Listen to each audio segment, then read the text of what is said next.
So yeah, she moves out, moves in with this little faggot, juicehead Marine scumbag, and I honestly, I mean, look it, I wouldn't say that if he wasn't.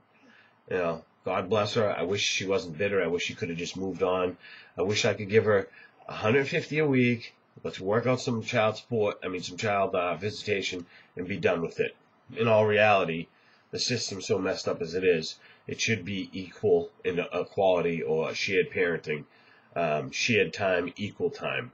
Um, so as it is, I went from when she was single, like I said, having my daughter 5 days a week to what conveniently happened is her new husband has a son who, currently they're 8 years old, is the same age as my daughter.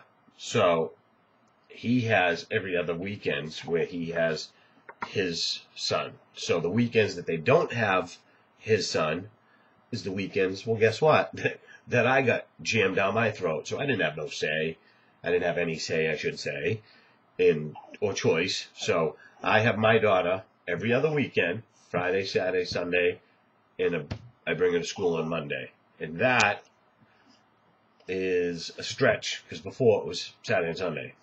And that's from her altering it, totally altering on her own. Had nothing to do with the courts, nothing to do with anything but her doing it on her own to coordinate with her new boyfriend, who then, a year or two later, they bought a house in, I don't know, whatever.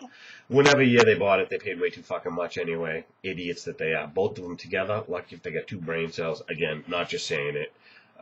Believe me. I never dated her for her brain. Dumb as a stump. And him, peas in a pod. So anyway, that child support order then goes from New Hampshire. She's living in Mass. She gets this brainiac idea that she can now file it in Mass and get 33% from me instead of the 25% that New Hampshire has. So she thinks she's going to take the 3,400 and turn it into what, 4,000? So she files in Mass. So then I have to defend this and take this and do it in Mass. So be it. But what happened then is in May of 08, right? May of 08? I believe May of 08. Yeah, December there. So May of 08, after a hearing or whatever bullshit we had, there's lots of bullshit details in between. The hearing that took place was with our lawyer who tried to withdraw after we paid him $5,500, and he was ill-prepared, so on and so forth. Basically, all her new lawyer did for Mass was take the judgment from New Hampshire, hand it in. That was his evidence.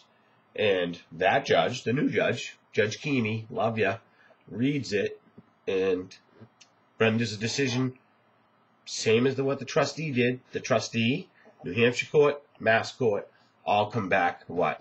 I'm a non-credible, scumbag, lying, cheating fraud.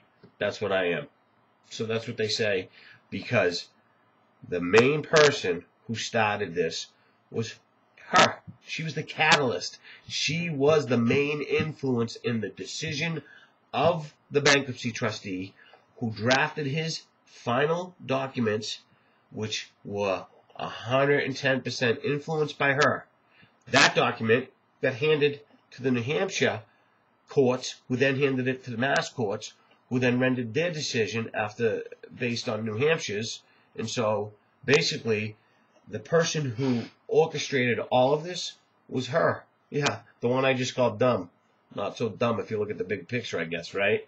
She was the catalyst of this trustee who makes this finding, and that finding ultimately is still where I am today, based on income from 2003. November 5th, 2009. Peace. I'll be back.